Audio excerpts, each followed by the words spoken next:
I stand in my parents' Virginia dining room, the weight of my Columbia law degree heavy in my left hand. The certificate feels like lead now, not the golden ticket to their approval I'd imagined. My right hand instinctively moves to the small swell beneath my silk dress. 5 months of secret joy and terror wrapped in one. Father's face contorts as his gaze drops to my middle. In 27 years, I've never seen William Ellis look at me with such naked disgust. "You're a disgrace," he says, each word precise as a knife. "Get out." Mother's perfectly manicured nails dig into the back of her dining chair. "You made your bed, Amanda. Sleep in it." Her voice lacks even the pretense of warmth. I swallow hard. This homecoming dinner, meant to celebrate my graduation with honors, has transformed into my exile ceremony in less than 5 minutes. "If you'd just let me explain about Ethan." "There's nothing to explain." Father cuts me off, straightening his tie as if my very presence has disarranged it. "Do you have any idea what this will do to our standing in town? What people will say?" 2. "We've given you everything," Mother adds, her voice trembling not with emotion but carefully calibrated outrage. "The best schools, opportunities most girls would kill for, and this is how you repay us?" I try again. "Ethan and I are engaged. The baby—" "Pastor Thompson just asked me to head the Family Values Committee." Father interrupts, color rising in his neck. "Can you imagine if he knew my own daughter was—" He can't even finish the sentence. Mother's eyes dart to the window as if the neighbors might be peering in. "The Gardeners Club meeting is at our house next week. What am I supposed to tell Elizabeth Gardner? Or Susan Matthews from church?" Their words wash over me, and I realize they haven't asked a single question about the father of my child or how I feel. All they see is the threat to their carefully curated image. "You are not welcome in this house while carrying that mistake," Father declares, pointing at my belly. His words unlock a memory from years ago. My 15th birthday. I'd been offered an art scholarship to a prestigious summer program in New York. When I showed Father the acceptance letter, his smile never reached his eyes. "Art is a hobby, Amanda, not a future. And Ellis always puts family reputation first. I've already enrolled you in the business leadership camp instead." I remember how I'd nodded, swallowing my disappointment, tucking away my sketches. It wasn't the first time I'd abandoned something I loved for his approval, nor the last. College boyfriends never made it home for holidays. "They aren't quite what we had in mind," I'd explain, never admitting my fear that Father would find them lacking. Even Ethan, Harvard-educated and from a good family, remained my secret for 5 years. Every decision, every achievement measured against William Ellis's impossible yardstick. And still, I never measured up. My hands tremble now, but my voice steadies. "They didn't even ask who the father was," I whisper to myself. "If they had, everything might have been different." Father checks his watch, signaling that my time is up. Mother straightens silverware that doesn't need straightening. "I'll get my things," I say quietly. Upstairs, I pack a suitcase with mechanical precision. Through the floorboards, I hear the clink of silverware as my parents continue their dinner without me. 5 minutes to erase 27 years of daughterhood. On the hallway wall, family photos mock me. Ellis family at the country club. Ellis family at Father's firm party. Ellis family at Mother's charity gala. In every picture, perfect poses, perfect clothes, perfect smiles. Not one shows who we really are. I trail my fingers over a photo from my law school acceptance. Father's hand on my shoulder looks proud to strangers, but I remember how his fingers dug in, whispering, "Don't waste this opportunity like you almost did with that art nonsense." Downstairs, Mother doesn't look up from her roast chicken. Father's newspaper creates a barrier between us. I place my framed law degree on the dining table, the last offering to their altar of appearances. "Goodbye," I say, though I might as well be speaking to the walls. As I step onto the porch, the door closes firmly behind me. No dramatic slam, just a quiet click of exclusion. I press my hand to my belly, feeling a flutter beneath my palm. "It's just us now," I whisper, fishing my phone from my purse to call Ethan. For the first time in my life, I've disappointed my parents in a way that can't be fixed with achievements or apologies. And strangely, beneath the hurt, something else stirs: relief. As if I've been holding my breath for 27 years and can finally exhale. Later that night, the hotel bed feels like sandpaper against my skin as I cradle my phone, tears blurring Ethan's name on the screen. My fingers tremble as I press call, each ring echoing my heartbeat. "Amanda? What happened?" Ethan's voice wraps around me like a blanket. "They threw me out," I whisper, the words still unreal. They didn't even ask who the father was. Didn't ask anything about you. I'm coming to get you. Right now. No, I just need... My phone buzzes with a notification. Hold on.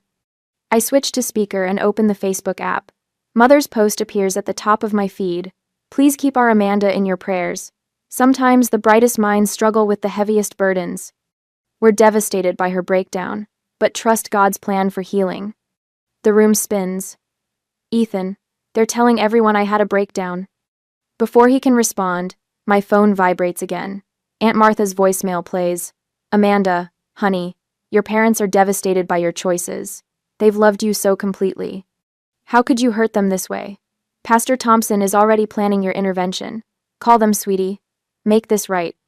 I sink to the floor, phone clutched to my chest. They're rewriting everything. I tell Ethan, my voice hollow, creating their own version where I'm mentally unstable instead of pregnant and engaged. There's more, he says, his voice tight. Dad just got a call from a friend at Wellington and Pierce. Your father contacted the senior partners about, we're considering your job offer. Something about family concerns regarding your stability. The air leaves my lungs. William Ellis, who built his reputation in Virginia business circles over 30 years, is using those connections to destroy my future before it begins. He's trying to make me desperate. I say, surprising myself with how calm I sound. If I can't work, I'll need their money. Mother's using the social pressure. He's using financial leverage. Amanda, listen to me. We aren't playing their game. My father wants to speak with you.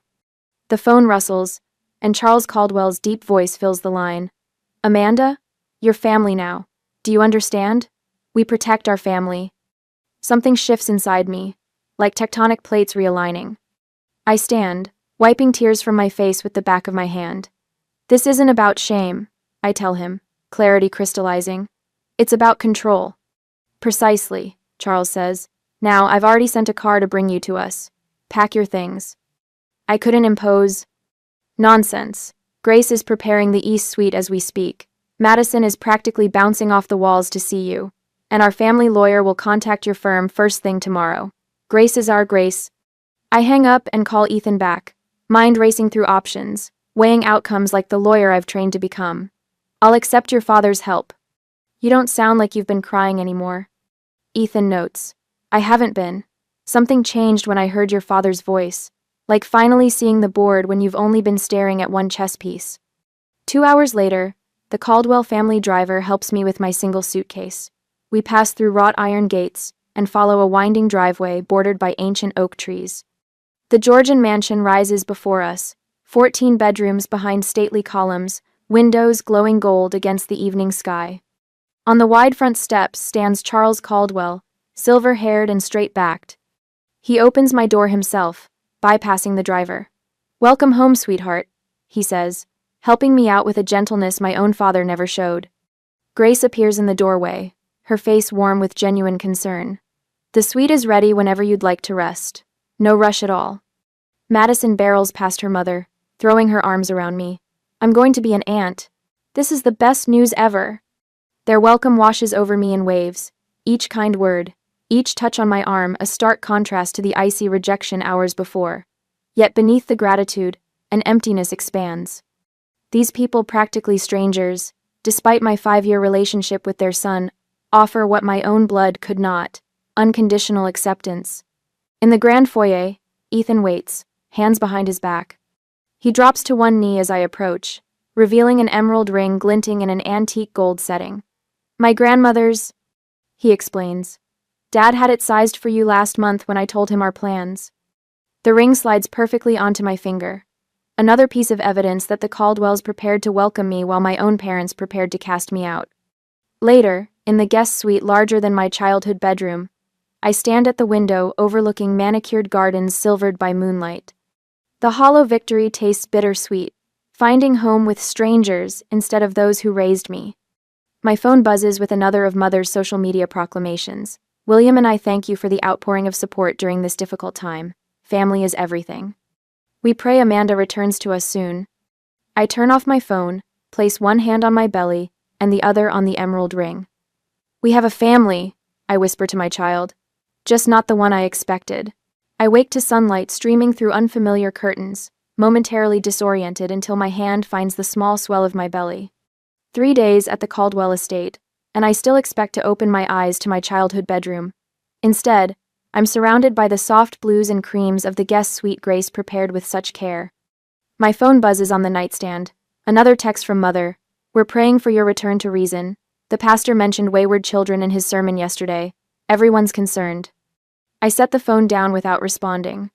Downstairs, the scent of coffee and cinnamon pulls me from bed. In the kitchen, Grace Caldwell stands at the massive island, her silver hair caught in morning light. There she is, Grace says, sliding a plate of cinnamon toast toward me. Sleep well, dear? Before I can answer, my phone lights up with a call from Father. 4th one this morning. I silence it, but not before Grace notices. They found out where you are, I explained, the toast suddenly drying in my mouth. Grace covers my hand with hers. Let them know. This isn't a secret to be ashamed of. Her eyes, so like Ethan's, crinkle at the corners. You're carrying our grandchild too. Something in her matter-of-fact acceptance breaks through my carefully constructed walls. They're telling everyone I had a breakdown. I confess. Mother called the garden club yesterday. Made a scene about losing her daughter. And someone's been calling the firm. Anonymous concerns about my character issues. Grace's expression hardens. William always did prefer manipulation to honest conversation. How do you know my father? Charles and William have crossed paths for years. Our companies have occasional dealings. She refills my tea. Your father threatened one of our project managers yesterday. Said his job would be in jeopardy if he didn't share your new address. The familiar knot forms in my stomach, but something else rises alongside it. Anger, sharp, and clarifying. I need to document everything. I say, lawyer brain engaging, despite my personal turmoil. Every call, text, every attempt to interfere with my job. Grace's approval warms me more than the tea. Smart girl, protect yourself first. Later that morning, I sat cross-legged on the window seat, creating a detailed timeline on my laptop. Each manipulative text message, each missed call, each report from Charles about father's interference, all cataloged with dates, times, and potential witnesses. 5 years of law school find purpose beyond making William Ellis proud. Charles finds me there, still working, when he returns from the office early. Amanda, he says, knocking softly on the doorframe. We have company. The hollow feeling in my stomach tells me who it is before he says another word. In the grand foyer, my parents stand like foreign dignitaries on hostile soil. Mother's cream suit bears not a wrinkle. Father's posture is board straight as ever. Their eyes sweep over the soaring ceiling, the hand-carved staircase, the generations of Caldwell portraits with undisguised calculation. Amanda, Mother steps forward, arms outstretched as if for an embrace she knows I won't give. We've been so worried. Father doesn't bother with pretense. What exactly do you think you're doing here? His voice carries the same authoritative tone that once sent me scrambling to earn his approval. William, Charles Caldwell's voice lacks Father's sharp edge, but carries a quiet authority that makes everyone turn. Elizabeth, I wasn't aware we'd scheduled a meeting today. Father's jaw tightens. This is a family matter, Charles. Indeed it is, Charles replies, moving to stand beside me. Grace appears at my other side, her shoulder touching mine. Which is precisely why we're involved. You've turned our daughter against us, Mother accuses, her voice pitched perfectly to convey maternal concern. I find my voice steady and clear. You rejected me, they welcomed me. Father's eyes narrow. This rebellious phase has gone on long enough. You're coming home where we can discuss this situation privately. There's nothing to discuss, I say. You made your position clear when you threw me out. We were shocked. Mother counters, eyes darting to Charles and Grace as if they're the real audience. You can't expect parents to absorb such news without reaction. Grace. You didn't even ask who the father was, I point out. 5 months pregnant, and you never once asked about the baby's father. A flicker of uncertainty crosses Mother's face, but Father plows ahead. And now we find you've entangled yourself with the Caldwells. How convenient. Charles steps forward. Amanda is under our protection now, William. As our future daughter-in-law and the mother of our grandchild, she has our full support. Father's confidence wavers for the first time. Future daughter-in-law? Yes, Ethan says, appearing in the doorway. He crosses to me, his hand finding mine. We're getting married, something I would have told you, had you given Amanda the chance to explain. Mother's perfect facade cracks slightly. Ethan Caldwell? But you never mentioned. Would it have mattered? I ask. Would knowing the father is Caldwell have changed your reaction? The telling silence that follows answers my question more clearly than words ever could. Father recovers quickly, shifting tactics. Charles, we should discuss this reasonably. Our companies have mutual interests that could be affected by this situation. Charles's smile never reaches his eyes. Your employment relationships with Caldwell Energy remain secure, William. Your interference in my family, however, is not welcome. I watch Father's confident mask slip further, revealing the calculation beneath. For the first time, I see him clearly. Not as the infallible patriarch whose approval I've spent 27 years chasing, but as a man whose power exists only when others grant it to him. Mother senses the shift too. Her eyes darted between Charles and Father, suddenly unsure which man holds the stronger position in this room. Perhaps we've approached this incorrectly, she offers, softening her tone. We only want what's best for Amanda. No, I say quietly. You want what's best for your reputation. I place a protective hand over my belly. I'm building a real family now. The evening after they leave, Madison organizes an impromptu engagement celebration in the Caldwell garden. Fairy lights twinkle in the old oak trees, and the summer air smells of jasmine and possibility. First day of the rest of your life, Madison whispers, adjusting the simple floral crown she insisted I wear. Grace presents me with a stack of maternity clothes we'd purchased that morning, my first tangible acceptance of this new life growing inside me. Charles assures me my position at the firm remains secure, legal colleagues unswayed by anonymous whispers. Later, I added today's confrontation to my documentation file. Every message, every threat, every manipulation, all preserved in the cloud where they can't be erased. Ethan watches from the doorway. The wedding planner called, he says. Small ceremony, just as you wanted. I nod, saving the file. The sooner the better. 3 days later, a soft knock at the door interrupts us. Charles appears, his expression grave. Pastor Thompson is in the living room, he says, with your parents. My stomach tightens. An intervention? Charles nods. They're requesting you join them. Grace appears behind him, her finger hovering near the security button by the door. Say the word, and I'll have them removed. But something has shifted inside me. The documentation, the Caldwell's unwavering support, the clarity that comes from seeing my parents' manipulation laid bare, it all crystallizes into a new kind of strength. No, I say, rising. I'll speak with them. As we descend the stairs, I feel Ethan's steady presence behind me. Weeks ago, I would have crumbled under the weight of my parents' disapproval. Now, each step feels like reclaiming ground. Pastor Thompson rises when I enter, his expression uncomfortable. My parents flank him like bookends. Mother's eyes are red-rimmed, a performance I now recognize for what it is. Father looks not at me but at Charles, still searching for leverage. I take a deep breath, my hand finding Ethan's.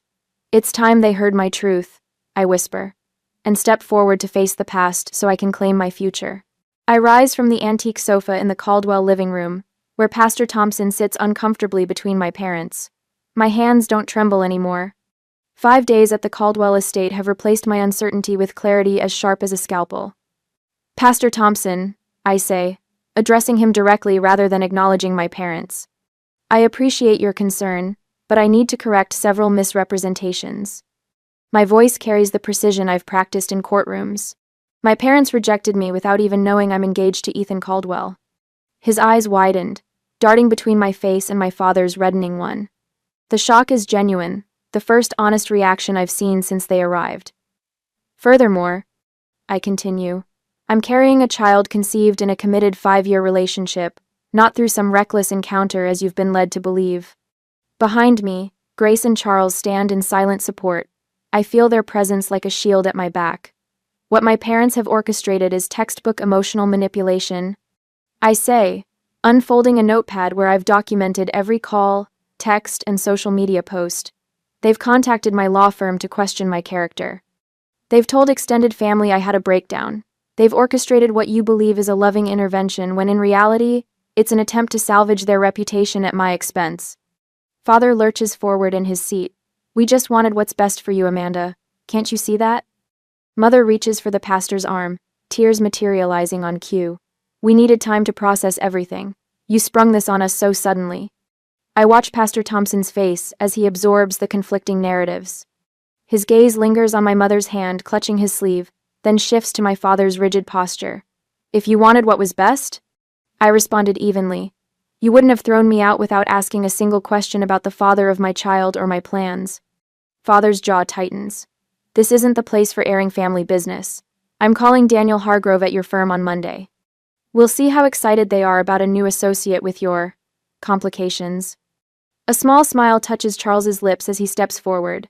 Actually, William, I had lunch with Daniel yesterday. He was delighted to hear about Amanda and Ethan's engagement. The firm is fully supportive of their family plans. Father's face drains of color. Mother's tears vanish instantly, then reappear with renewed vigor when she notices Pastor Thompson watching. The calculated nature of her performance becomes painfully obvious. Pastor Thompson clears his throat. Mrs. Ellis, Mr. Ellis, you didn't mention your daughter was engaged. His voice carries a note of dismay. Or that the father was Ethan Caldwell. Does that matter? Father snaps. The situation is inappropriate regardless. The pastor straightens in his seat. Actually, it matters a great deal. You presented this as a case of a young woman making reckless choices who needed the church's guidance back to the right path. He turns to me. Miss Ellis, Amanda, I sincerely apologize. The church should offer support during important life transitions, not judgment. Mother's fingers twist nervously in her lap. Pastor, surely you understand our position as pillars of the community. What I understand, he replies gently, is that I've been asked to participate in something quite different from what I was told. Charles steps forward, his manner relaxed and welcoming despite the tension. Pastor Thompson, may I offer you some coffee? You've had quite a drive from town. That would be lovely, thank you, the pastor replies, visibly relieved at the gesture of normalcy. Grace retrieves a small envelope from the side table. While Charles sees the coffee, perhaps you'd like to see our grandchild. She hands him the ultrasound photos, healthy and perfect in every way. Pastor Thompson's weathered face softens as he examines the images. Beautiful. Truly a blessing. Ethan moves to stand beside me, his arm slipping naturally around my waist. Amanda and I have been together for 5 years, Pastor. We met during our first week at Harvard and have been inseparable since. The timing of the baby surprised us, but our plans to build a life together have been in motion for years.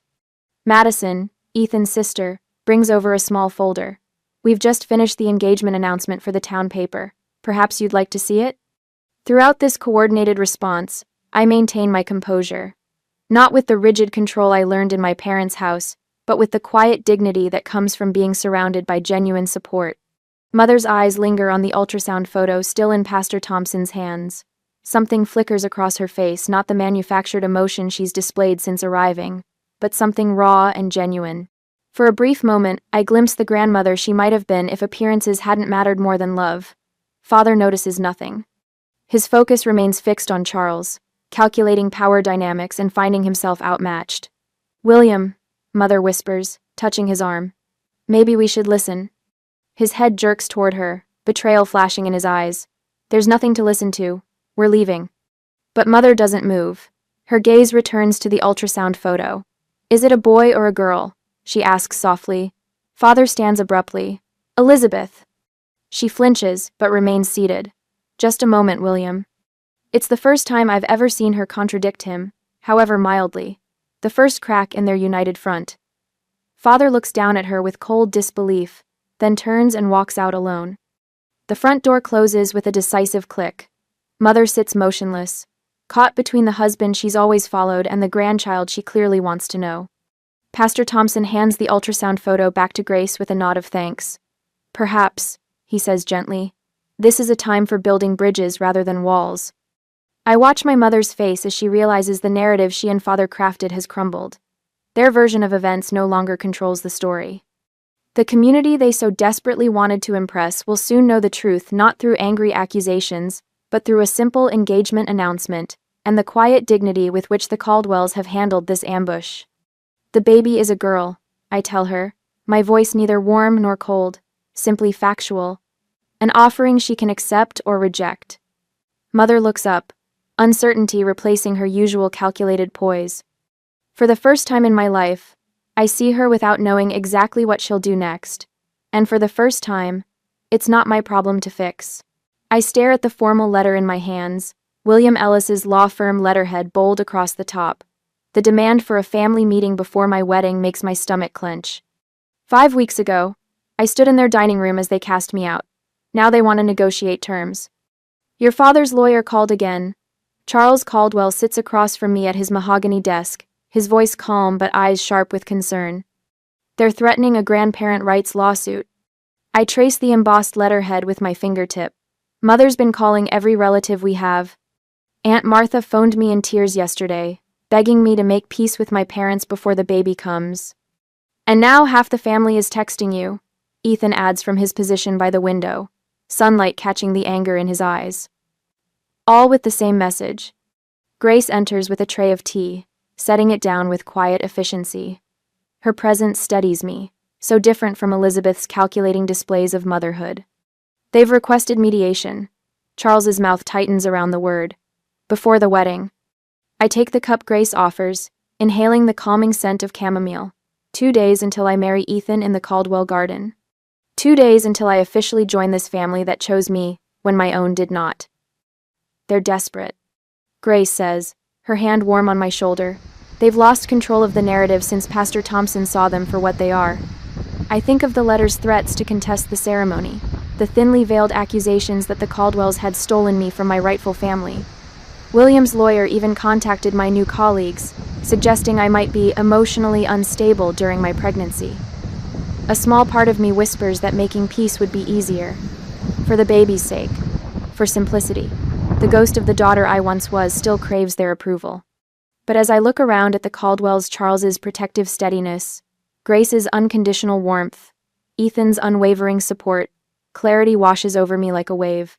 Boundaries aren't punishment, I say slowly, setting down my cup. They're protection.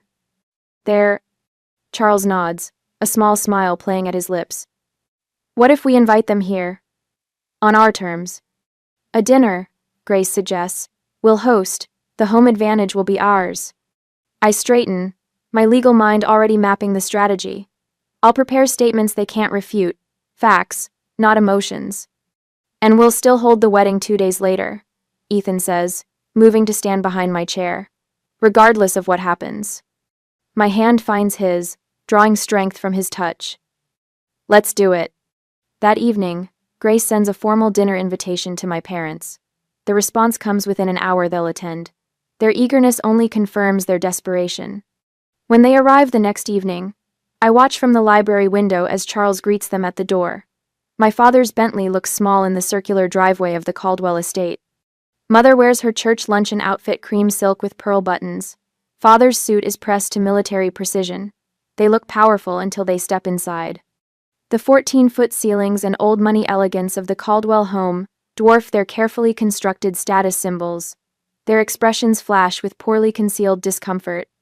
Charles leads them to the dining room with impeccable professionalism, making small talk about the unseasonably warm weather. Grace welcomes them with a warmth that neutralizes their initial tension, though I catch the calculation behind Mother's returning smile. I entered last, Ethan at my side. The baby bump is more pronounced now, impossible to ignore beneath my navy dress. Father's eyes slide away from it. Mother lingers a moment too long. William, Elizabeth. I greet them with careful neutrality. Thank you for coming. We take our seats, Grace's finest china gleaming under chandelier light. The first course arrives, carried by staff who've served the Caldwells for decades. The contrast to our family dinners, Mother insisting on serving herself to show her domestic skills, is stark. As the soup bowls are cleared, I place my napkin beside my plate and meet my father's eyes directly. I've prepared a statement about our family values. I begin, my voice steady. But first, I have a question. Father shifts in his seat, already uncomfortable with my control of the conversation.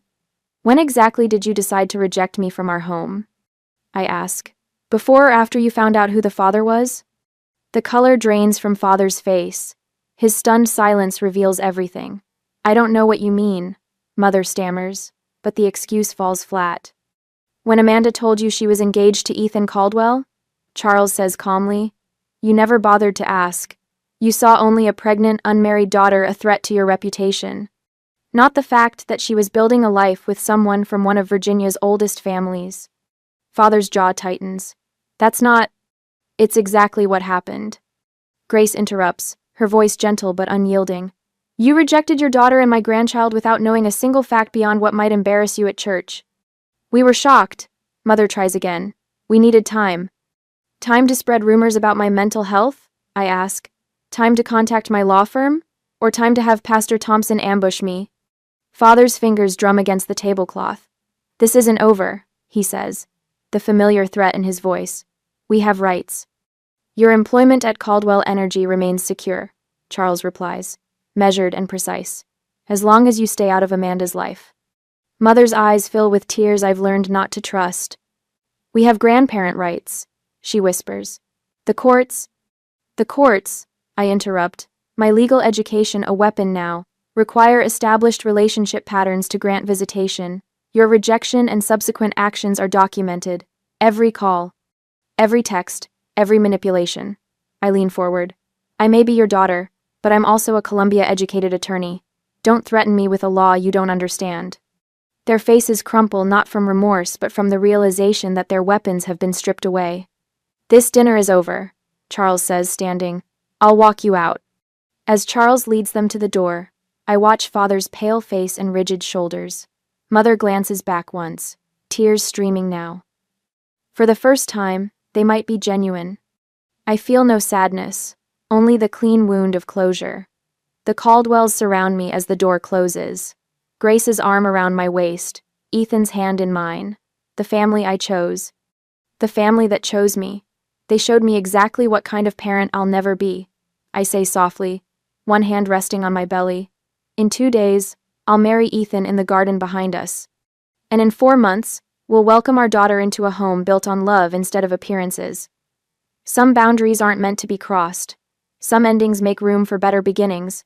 4 months later, I stand in the Caldwell dining room, sunlight streaming through floor-to-ceiling windows. My Columbia law degree now hangs proudly in Charles's study, his suggestion, not mine. My silk dress, the same one I wore that fateful night at my parents' home, stretches more noticeably over my 7-month bump now. Charles raises his crystal flute, the bubbling apple cider catching the afternoon light. To our daughter and grandchild, he announces, his voice warm and steady. Around the table, faces I've come to treasure beam back at me.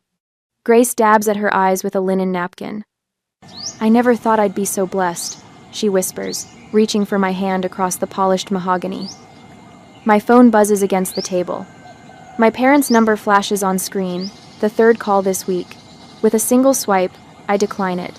No panic rises in my chest, no desperate need to answer, just peace. Everything okay? Ethan asks, his hand finding the small of my back. Perfect, I answered, meaning it. 4 weeks ago, we married in the Caldwell garden. Nothing elaborate, just roses climbing white trellises, a string quartet playing Bach, and 40 guests who genuinely celebrated our union. My ivory dress showed my belly proudly. Ethan's eyes never left mine as we spoke our vows under Virginia's sky. Later that night, I wrote in my journal, "Love doesn't require earning." 4 words that took 27 years to learn. My law career began with surprising confidence. No shadow of parental expectation follows me into client meetings or court appearances. Instead, I carry the steady assurance that comes from building a family based on mutual respect rather than obligation. The nursery takes shape under Grace's gentle guidance, buttery yellow walls that catch the morning light, a rocking chair by the window. She never pushes, never presumes, just offers her thoughts as suggestions I'm free to accept or decline. My mother would have rearranged everything without asking, I told Dr. Winters during therapy last week. Our monthly sessions have become a refuge where family trauma transforms into understanding. And how does Grace's approach make you feel? She asked. Like I matter, I answered simply. The baby shower brought unexpected tears, seeing Madeline from the firm, my college roommate Sarah, Ethan's sister Madison all gathering around me, chosen family replacing toxic connections. Yesterday, a junior associate peeked into my office, her hands twisting nervously. My father wants me to switch to corporate law, she confessed. He says family law isn't prestigious enough. I gestured to the chair across from my desk. Family is who stands beside you when it's hardest, I told her, sharing my story not as a victim, but as a survivor. Her eyes widened with recognition. Now, standing on the Caldwell estate porch at sunset, I watch Ethan cradle our sleeping daughter.